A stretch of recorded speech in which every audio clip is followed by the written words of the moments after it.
The sun was just a mean orange smear over the jagged ridges when Marshal Tom Hensley saddled up his gray mare, Bess, and tightened the cinch. The dust in Abilene Hollow still hung heavy from yesterday's cattle drive, and the air smelled of sweat, horses, and the faint copper tang of old gun smoke. Tom wasn't much for talkin' most days, but today he had business that sat square on his conscience. He'd come across the widow's name in the payroll ledger 2 nights back, Mrs. Clara Devlin, cook at the Twin Oaks Ranch. Her husband had died on the job, trampled under a half-mad steer 6 months ago. The owner owed her a good 2 months' wages, and nobody ever rode out to pay her proper. Tom aimed to set that straight. Dash dash dash. Sound of spurs clinking, reins creaking. Tom, quietly, easy now, girl. Ain't but a couple hours ride down the valley. He mounted up, spat into the dust, and turned Bess toward the sunrise. The road was rough, but his thoughts were rougher. He wasn't much for charity talk, nor for preachin'. But his mom'd raised him to pay what's owed, and he figured the same went for the dead man's wages. The trail wound low through the valley, cutting past sagebrush and mesquite that scratched at his boots. Every now and then, he'd spot a rabbit dartin' off or hear the far cry of a hawk hunting its breakfast. As he rode, he thought on the widow, never met her himself, only heard the hands mention her stew was the best west of the Pecos and her temper sharper than a branding knife. Dash dash dash. By mid-morning, the sun was high enough to cook a man's patience clean away. Tom wiped his brow and caught sight of smoke curling up behind the cottonwoods ahead. Not the dark kind that spoke of fire and ruin. This was thin, gray, home smoke. He nudged Bess along the dirt path till the trees opened up, and there it was, a crooked little shack leaning into a patch of sunflowers, with a chicken coop half mended out back and a rickety fence that had seen better years. Children's laughter spilled out across the yard, the kind of sound that didn't belong in hard country like this.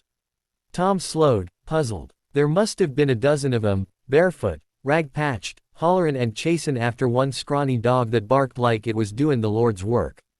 And there she was, the widow herself, stirring a pot over an open fire. She was tallish, with streaks of silver in her hair, sleeves rolled to the elbow, and a face weathered by sun and sorrow both, but kind all the same. Tom reined in, touched his hat. Tom. Mornin', ma'am.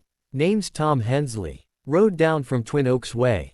Clara, without turnin', if you're sellin' somethin', mister, I got no coin for it.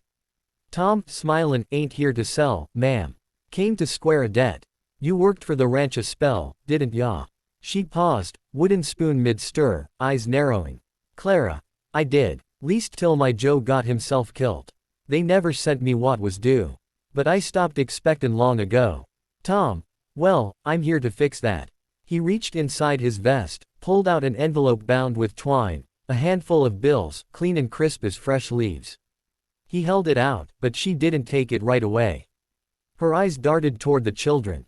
Clara, softly, you better keep that. There's always more need than coin in this valley. Tom. Ma'am, it's yours by right. Ain't charity. Wages earned fair. Clara. Wages earned. Maybe. But I ain't workin' the ranch no more. These young'uns keep me busier than a one-armed plowman. Tom glanced around. The children were thin, most of 'em. Shoes too small or none at all. A couple looked like they hadn't seen a full belly in months. Tom. They all yours. She let out a dry laugh. Clara. Lord, no. Half of 'em ain't got nobody left. Fever swept through the lower valley. Come spring. Some lost their ma, some their pa, some both. County man came round once, said he'd take him to the city orphanage. I told him over my dead body. Tom. And so you feed 'em all yourself. Clara. Best I can. Ain't much, but I stretch what the hens give, and the Lord sends the rest. She turned back to the pot, stirring again, steam curling around her face like a halo of smoke. The smell made Tom's stomach growl. Beans, wild onions, and a scrap of salt pork maybe. Tom, quiet, ma'am, that money'll help you keep feedin' 'em. That's all I'm sayin'. She looked at him then, really looked, and saw he meant it. Her shoulders softened some. Clara. You a preacher, Marshal Hensley. Tom. Never had the patience for sermons. Just reckon a man oughta make right where he can. Clara. Maybe that's preachin' enough. She took the envelope, tucking it into her apron, though her hands trembled a bit. Clara. You stay for dinner. We got plenty if you ain't picky. Tom. I'd be honored, ma'am. Later. The sound of spoons and chatter. Children's laughter. Tom sat on an old stump with a tin plate balanced on his knee, watching the little ones eat like starved coyotes. Clara served last, making sure each mouth was full before she sat. Her eyes softened every time a child smiled. Tom, you ever think about asking for help? Clara, from who? Folks in town think I'm touched for keeping so many. The ranch foreman don't care long as his men get fed. Ain't no law against kindness, least last I heard.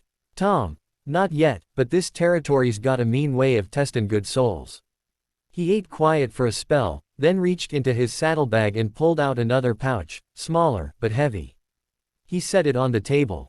Clara, what's this? Tom, the sheriff's fund for widows and orphans. Ain't much, but you fit the bill for both.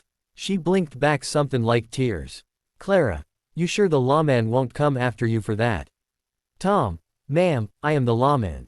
The children giggled. Clara smiled then, a real one, the kind that starts deep and warms a man's chest like good whiskey. Clara, then I reckon the law's got a heart yet. The day stretched long and golden. Tom mended a section of her fence, fixed the co-op latch, even fetched water from the creek while the little ones followed like a line of ducklings. He didn't speak much, just worked steady, the way men do when words fall short.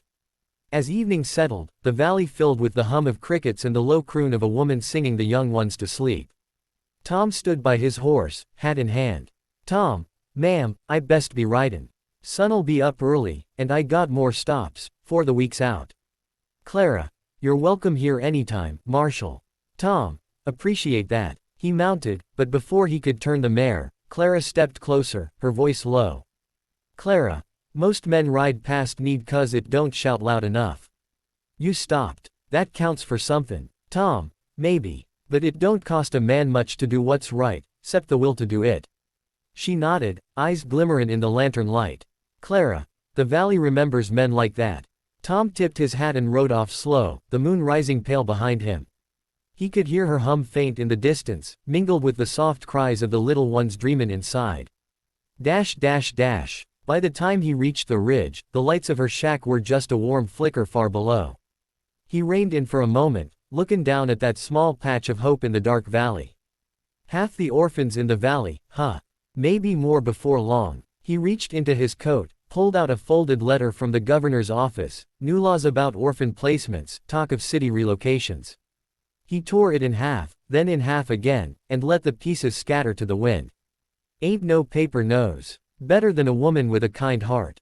He rode on through the quiet night, spurs jinglin' soft, Bess's hooves beat in a slow rhythm against the hard earth. He didn't look back, didn't need to. The world had its darkness, sure enough, but down in that valley was proof that light could fight its way through, even if it came from a widow's cook fire. Days later, folks in town started talkin', how the marshal'd taken to collect an extra from the cattlemen and merchants, callin' it a tax of conscience. Some grumbled, some laughed, but nobody dared cross him. Word spread that every dime found its way to a certain shack down in the valley. And when winter rolled in hard that year, no child went hungry. The widow Devlin's stew pot never ran empty, and every sunrise saw smoke curlin' up from her chimney, not just a sign of life, but of stubborn, defiant kindness. Come spring, a stranger passed through Abilene Hollow, said he'd seen a place down the valley where laughter still rang out and where a gray-haired woman ruled a ragtag kingdom of orphans and chickens.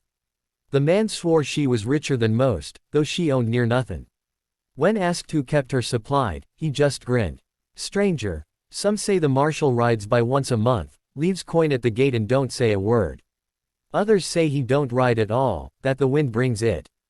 Truth is, don't much matter how it gets there, it just does. And somewhere out on the trail, Marshal Tom Hensley rode on, hat low, eyes steady, a man who'd learned that justice ain't just about law or guns or ledgers. Sometimes, it's about a bowl of stew shared by a widow feedin' half the orphans in the valley. The West had a way of makin' men hard, but it still had room, every now and then, for a little grace.